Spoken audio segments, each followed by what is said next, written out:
nawaitu ta'allum wa ta'lim wa tadhakkur wa tadhkir wa naf'a wal intifa' wal ifada wal istifada wal hatta ala tamassuk bi kitabillah wa sunnati rasulih wa du'a ila al huda wa dalalata ala al khair ibtiqa amradatillah wa qurbi wa thabi subhanahu wa ta'ala ya fattah ya alim ya fattah ya alim ya fattah ya alim iftah lana fathan qariban rabbi shrah li sadri wa yassir li amri wa hlul 'uqdatam min lisani yafqahu qawli warzuqna fahman nabiyyin wal mursalin.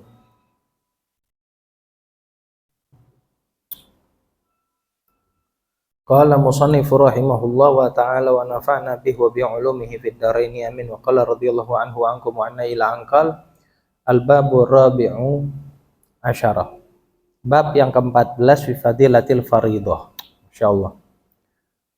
Bab yang mengungkap akan keutamaannya ibadah-ibadah yang fardu. Ibadah fardu. Wa qala sallallahu alaihi wasallam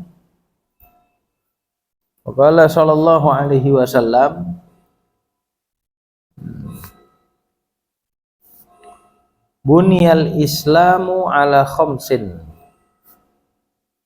Nabi sallallahu alaihi wasallam bersabda, ya,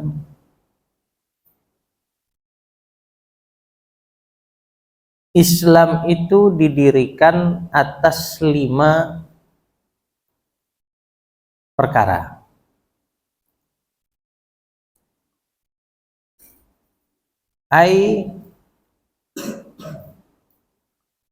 Khamsi da'aimah.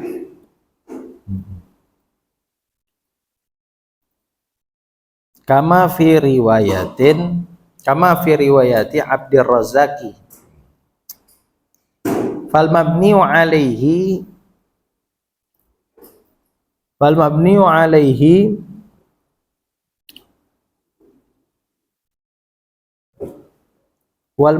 alaihi aslul Islam.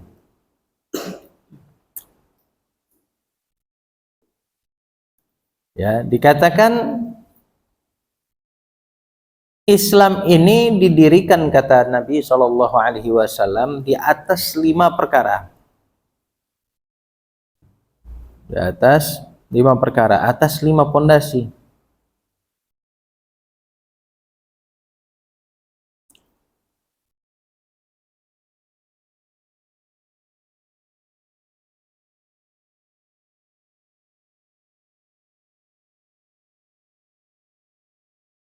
Ya.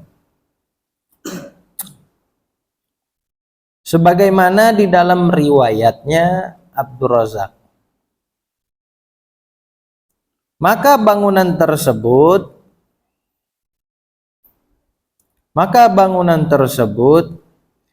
adalah agama Islam yang sempurna, aslul Islam.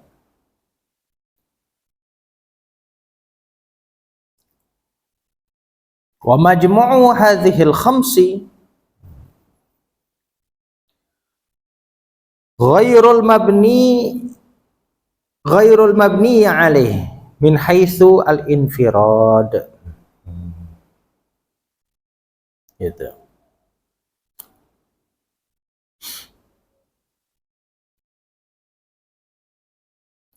Dan kumpulan 5 dasar ini dikatakan oleh Syekh Nawawi bukanlah pondasi bangunan sekitarnya.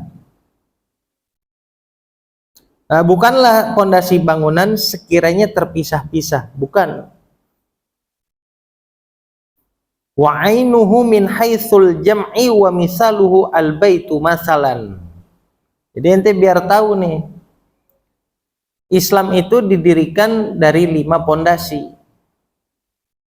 Tapi bukan berarti kumpulan 5 ini dalam kondisi yang terpisah-pisah. Dalam artian ente bebas mau milih jalanin sholatnya aja, apa puasanya aja, apa zakatnya aja, apa hajinya aja. Oh, bukan begitu. Bukan seperti itu yang dimaksud Nabi. Kalau ente mau mendapatkan keislaman ente menjadi sempurna, ya, dikatakan ente mesti lihat tuh contoh sebuah bangunan. kata Nabi.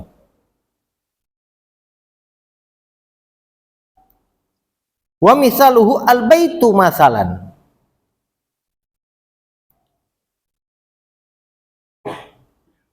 Yuj'alu ala khamsatin a'madatin.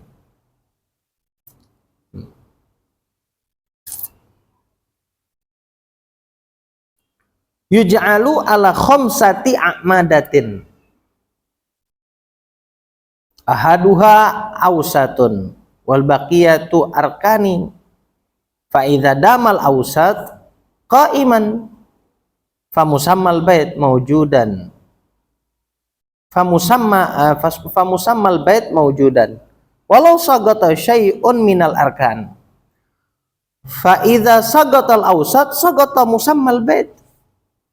Fal baitu bin nazari ila majmu'ihi syai'un wahidun wa bin nazari ila afradihi asya wa wa bin nazari ila afradihi asya'un katsiratun.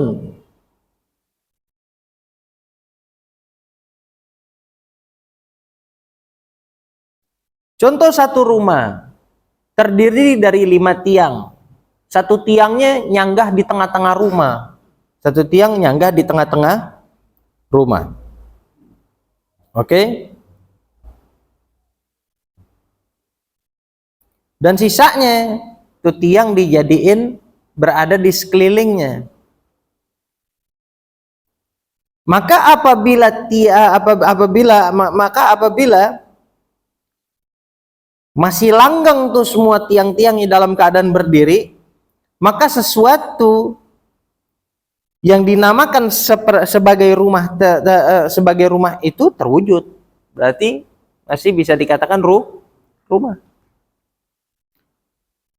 Walaupun salah satu tiang di sekeliling itu ada yang rubuh satu, tapi masih dibilang rumah. Kayak contoh nih, masjid ujungnya tiangnya hancur, tapi masih bisa dibilang mas. Tapi kalau tiang utamanya yang hancur, rubuh semuanya, masih bisa dibilang masjid. Rumah ente masih bisa dibilang rumah? Enggak. Karena inti dan esensi dari rumah tersebut sudah hancur, habis. Ya. Maka kalau kita lihat dari sini, pertimbangan kita menyatakan itu adalah rumah, itu secara keseluruhan. Betul nggak? Orang baru bangun pondasi nih, baru bangun pondasi. Bisa dibilang rumah? Belum.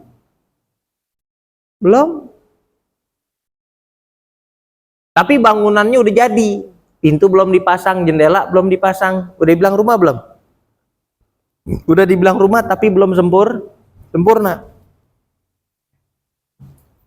Lah makanya kata Rasulullah SAW,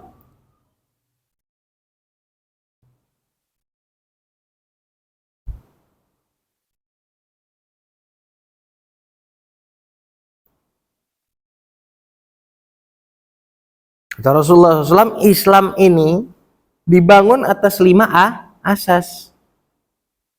Dalam satu kesatuan tuh, nggak bisa secara individu. Jadi mesti dijalanin semuanya. Kalau udah syahadat, ngerasa intimin ahli syahadah, intim orang-orang yang tergolong ke dalam golongan orang-orang ahli syahadah yang bersyahadat kepada Allah, menuhankan Allah, maka sudah sepatutnya ente laksanakan lagi, bangun tuh pondasi yang kedua, sholat. Bangun lagi deh tuh pondasi yang selanjutnya, puasa, zakat, haji kalau mampu. Paham nggak? Nggak bisa kita cuma pilih, yang penting gue sholat dulu deh. Oh, belum, berarti ente belum sempurna Islamnya kalau begitu, baru mulai mau bangun tuh. Lah kalau sampai mati kayak begitu-begitu aja, berarti sampai mati bangunan Islamnya belum sempurna. Jadi mengerti nggak tuh? Apa saja bangunan Islam tersebut? Yang pertama kata Nabi, syahadatu an la ilaha illallah wa anna Muhammadan Rasulullah. Bersyahadat kepada Allah, tidak menyekutukan Allah Ta'ala, kemudian bersyahadat, bersaksi bahwasanya baginda Nabi besar Muhammad itu adalah utusan Allah, bukan Tuhan, tapi pesuruhnya Allah, utusannya Allah, pembawa risalah dari Allah. Paham? Jangan kita menuhankan Rasulullah, mengkultuskan Rasulullah, nggak boleh. Kayak umat Nasrani mengkultuskan Nabi Allah Isa alaihi salam sesuai dengan keyakinannya mereka, dengan apa yang mereka yakini. Isa al-Masih itu adalah Tuhan. Oh, enggak. Kita meyakini Nabi Isa alaihi salam, tapi bukan sebagai Tuhan. Statusnya sama dengan Muhammad bin Abdullah sallallahu alaihi wasallam. Sama statusnya dengan Nabi Allah Musa alaihi salam. Sama statusnya dengan Nabi Allah Ibrahim alaihi salam. Sama statusnya dengan para anbiya yang lain. Enggak lebih, enggak kurang. Beliau-beliau semua hanyalah Rasulullah, utusan-utusannya Allah. Dah, enggak ada yang lain. Itu yang pertama. Yang kedua, wa iqamus shalah, mendirikan sholat. Nah, ini perlu dipahamin. Ulama fikih ya menjelaskan tentang makna iqamus shalah, mendirikan sholat. Kapan orang tersebut boleh dikatakan telah mendirikan sholat? Kapan? Dijelaskan. Kamu tahu maknanya iqam, maknanya mendirikan itu apa? Maknanya mendirikan itu adalah al-mulazamatu wal istimrar. Menjadikan hal tersebut bersifat lazim. Tahu lazim, harus. Wal istimrar, dan sifatnya kontinu. Berarti kalau kita aplikasikan ke dalam sholat, makna mendirikan sholat di dalam rukun dari rukun-rukunnya Islam itu adalah menjadikan sholat berstatus lazim, hal yang lazim, hal yang harus lazim. Kayak contoh begini, orang haus, lazimnya untuk menghilangkan dahaga minumnya air hal yang lazim, menjadi lazim akhirnya air putih. Orang haus minum sirup, hilang nggak hausnya? Enggak, paling sekejap doang, habis itu dia haus lagi. Orang lagi haus kasih kopi, hilang hausnya? Enggak. Orang lagi haus dikasih air teh, bagi dahaga paling enak minum air putih. Dapat menghilangkan dahaga, dijadikan sesuatu hal yang lazim, ya, dijadikan sifat yang lazim bagi air putih. Kita pun diminta sama Allah Ta'ala, dituntut sama Allah Ta'ala, ditaklif sama Allah Ta'ala, dikasih beban sama Allah Ta'ala untuk melazimkan sholat 5 waktu. Berikut mensifati sholat 5 waktu dengan sifat istimror, continue.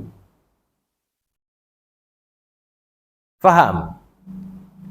Jadi kita pandang sholat 5 waktu ini barang wajib plus yang harus dikontinyukan. Kalau misalnya hari Senin sholat, hari Selasa libur, Rabu baru sholat lagi, atau Jumat doang sholatnya, atau hari Id doang sholatnya, udah dinamakan mendirikan sholat belum itu? Belum. Karena kalau sifat lazim dan istimrornya belum terjadi. Belum terjadi.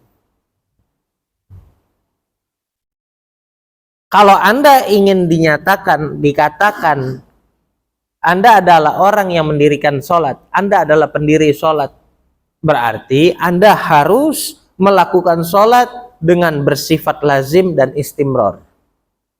Nggak boleh enggak. Paham tuh? Zuhur sholat, asar enggak, maghrib sholat, isya enggak, subuh sholat, dan terus kayak gitu. Bisa dikatakan mendirikan sholat yang kayak gitu? Belum. Belum bisa dinyatakan mendirikan sholat. Berarti udah menjalankan rukun Islam belum tuh dia? Belum secara sempurna.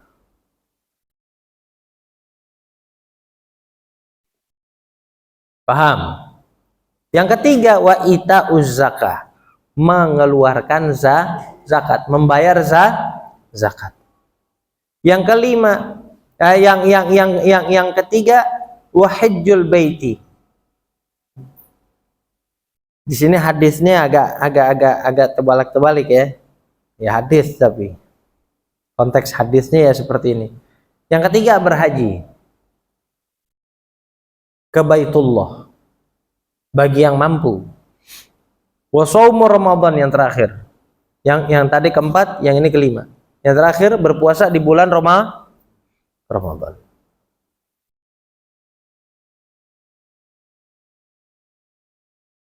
Sebagaimana yang disabdakan Nabi Shallallahu Alaihi Wasallam, "Shollu khamsakum." Laksanakanlah sholat yang 5 waktunya kalian itu, kata Nabi. Wa zakku amwalakum, dan tunaikanlah zakat-zakatnya kalian, harta kalian itu keluarin zakatnya, kata Nabi. Wasumu syahrakum, dan puasa ilah, kata Nabi, bulan Ramadannya kalian itu. Wa hujju baita rabbikum, dan pergilah kalian haji ke rumah Tuhanmu. Tadkhulu jannata rabbikum bighairi hisab, maka kamu akan masuk ke dalam surganya Allah dengan tanpa hisab. Allahumma ja'alna minhum. Mudah-mudahan kita masuk ke dalam golongan tersebut. Gampang banget nih fadilahnya kayak gitu. Fadilahnya menjalankan barang yang fardu, kata Nabi seperti itu. Kamu sholat 5 waktu, kamu puasa bulan Ramadan, kamu menzakati hartanya kamu, ya, kamu berhaji di saat kamu punya kemampuan, maka masuklah kamu ke dalam surganya Allah Ta'ala. Masuklah kalian ke dalam surganya Allah Ta'ala bighairi hisab, dengan tanpa hisab, nggak pakai dihisap lagi. Kurang enak apa? Coba. Beb, males, berat. Iya memang. Hadiahnya surga soalnya. Kalau hadiahnya sapu duk, sapu lidi, gampang ente lakuinnya. Hadiahnya bisa difahamin nggak tuh? Makanya kata Allah Ta'ala dalam salah satu hadis, ya, yang diriwayatkan oleh Abi Hurairah radhiyallahu ta'ala anhu, gal, Inna Allah Ta'ala, gal, Allah Ta'ala berfirman, ini hadis qudsi, kata Allah Ta'ala, wa ma taqarraba ilayya 'abdi bi syai'in ahabba ilayya mimma aftaradtuhu alaih. Aku ini, kata Allah Ta'ala, udah sangat cinta kepada hamba-hambaku yang menjalankan apa yang aku wajibkan kepada mereka. Udah cukup aku cinta sama mereka. Itu udah cukup membuat aku cinta. Kamu melakukan sholat, kamu melakukan haji, kamu melakukan puasa, kamu melakukan zakat, itu udah cukup membuat aku cinta kepada kalian, kata Nabi.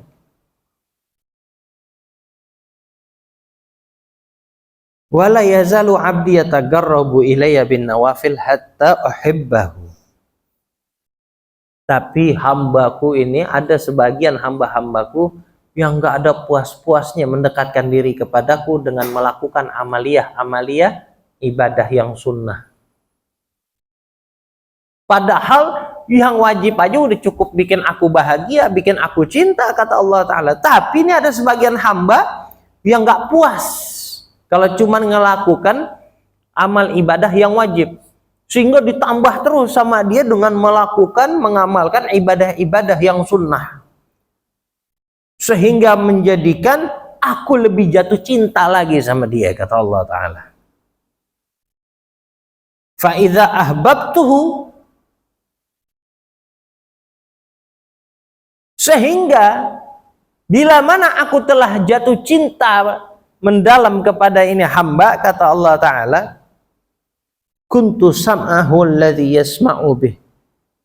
Aku akan menjadi pendengarannya di saat dia mendengar, kata Allah. Wa basarahu alladhi yubsiru bih. Dan aku yang menjadi penglihatannya di saat dia melihat. Wa yadahu allati yabtishu biha. Dan aku yang akan menjadi tangannya di saat digunakan tangannya untuk menggenggam. Wa rijlahu allati yamshi biha. Dan aku akan menjadi kakinya di saat dia berjalan. Dalam artian apa? Semua gerak-geriknya Allah ridho. Semua gerak-geriknya, langkahnya Allah senangin.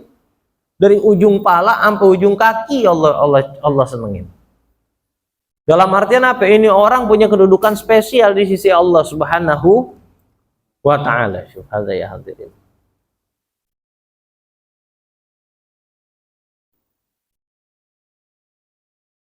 Kalau udah seperti itu, ini orang boleh dikatakan sebagai orang yang memiliki kedudukan wali di sisi Allah Ta'ala. Wali itu adalah salah gampangnya itu orang yang dicintai sangat sama Allah Ta'ala. Kalau udah kayak begitu, apa kata Allah Ta'ala? Man adali waliyan fagad azantuhu bil harbi. Barang siapa yang menyakiti wali dari wali-waliku, maka sungguhnya orang tersebut telah mengizinkanku untuk memerangi dia. Ente kalau ada di posisi ini, ada orang zalimin ente, Allah yang marah. Allah langsung yang marah. Allah yang murka. Berarti ente nantangin Allah Ta'ala buat ngajak perang. Paham?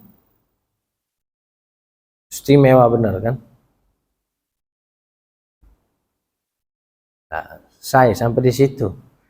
Yang terakhir, Rasulullah SAW bilang, ini besok agak aneh jabarin, agak lebih panjang nih ya. Kata Rasulullah SAW, as-sholatu imaduddin. Sholat wajib nih, sholat 5 waktu, itu adalah tiangnya agama. Faman aqomaha faqad aqomaddin. Barang siapa yang mendirikannya, sesungguhnya dia telah mendirikan agama.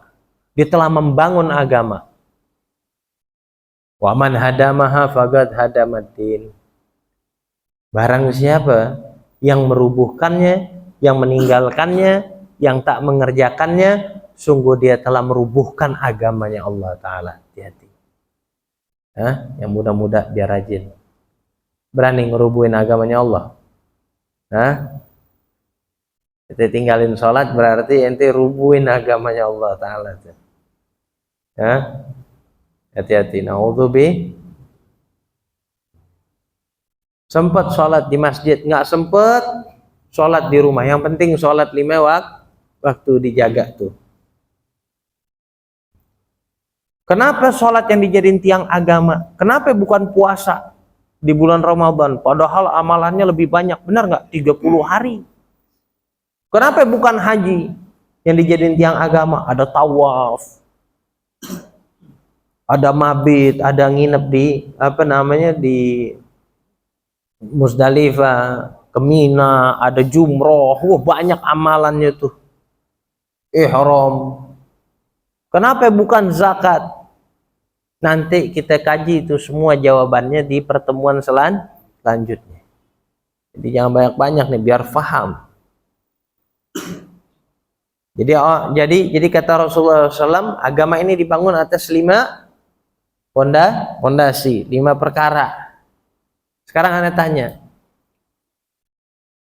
ada orang bangun masjid, bangun rumah, bangun gedung, bangun apartemen, nggak pakai tiang?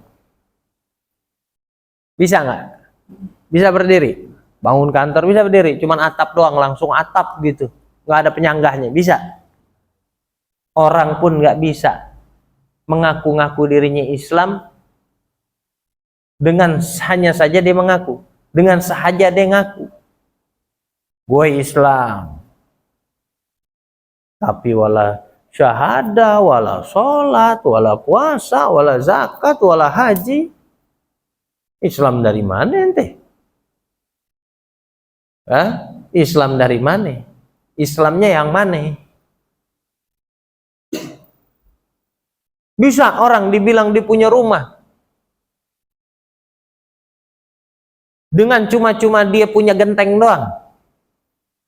Bisa.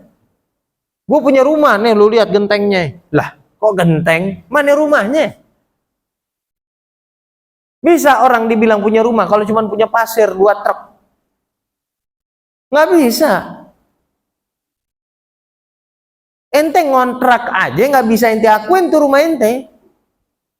Ngontrak loh, nggak bisa ente akuin tuh rumah ente. Ini rumah aneh.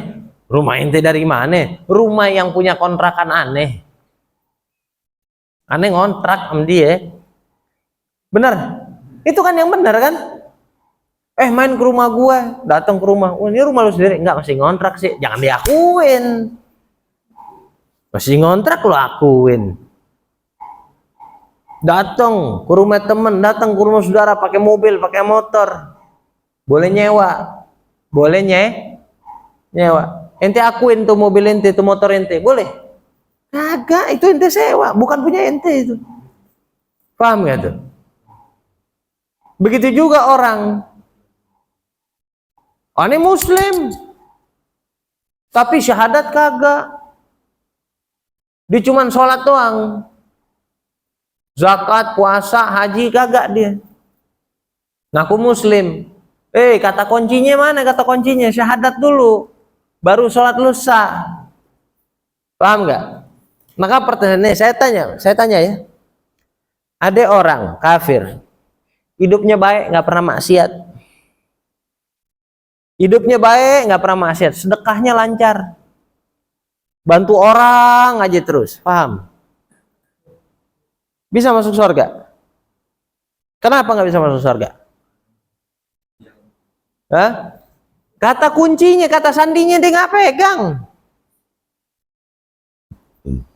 Apa kata sandinya? Syahadat dulu yang pertama. Terus yang kedua apa? Sholat. Yang ketiga zakat. Yang keempat puasa. Yang kelima haji. Baru deh lo mau sedekah, lo mau buat baik, lo tolong orang lagi kezoliman, lo belain orang yang terzolimin, baru masuk surga. Akhirnya sayang kan? Dia nolong orang, dia sedekah kanan kiri, hidupnya nggak pernah maksiat. Gara-gara kata kuncinya, dia kagak punya, akhirnya tuh amal baik jadi sia-sia. Nah, kita yang sudah punya kata kuncinya, kita yang sudah punya kata sandinya, ya kita yang sudah punya passwordnya, jangan disia-siain.